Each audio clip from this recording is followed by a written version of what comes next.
ಯಾರು ಆಫೀಸರ್ ಯಾರಾಗಬೇಕಂತ ಹೇಳಿದ್ರು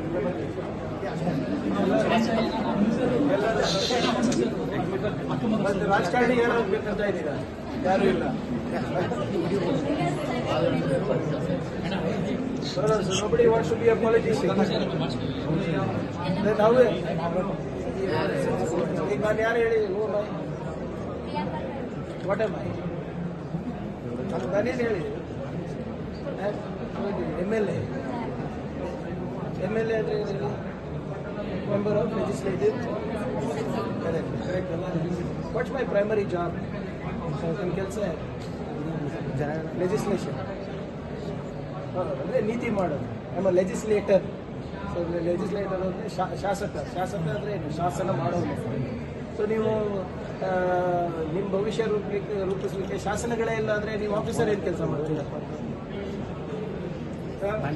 so this is as important as executive. Actually more important to that. ಯಾಕಂದರೆ ನಾವು ಮಾಡೋ ಶಾಸನಗಳು ನಿಮ್ಮ ಮೇಲೆ ನೀತಿಗಳ ಮೇಲೆ ತಾನೆ. ಈಗ ನಾವು ಗೌರ್ಮೆಂಟ್ ಕಾಲೇಜ್ಗಳು ಇರಬಾರ್ದು ಅಂದರೆ ನೀವೆಲ್ಲ ಓದ್ತೀವಿ, ಹೌದಾ ಇಲ್ಲ? So being in politics is not a bad thing, but it's not the best thing. All the best. Thank you. All the best. ಯಾರು ಆಫೀಸರ್ ಯಾರಾಗಬೇಕಂತ ಹೇಳಿದ್ರು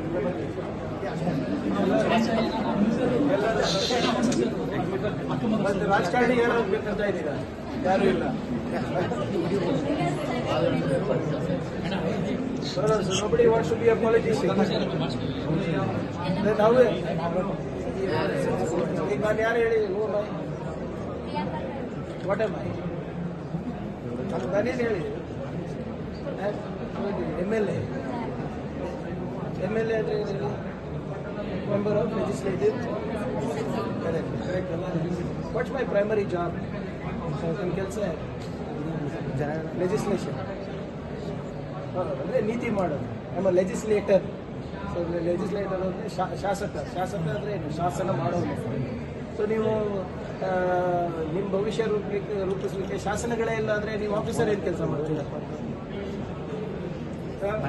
so this is as important as executive. Actually more important to that.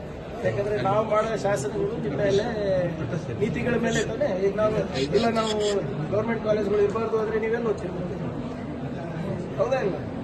So being in politics is not a bad thing, but it's not the best thing. All the best. Thank you. All the best.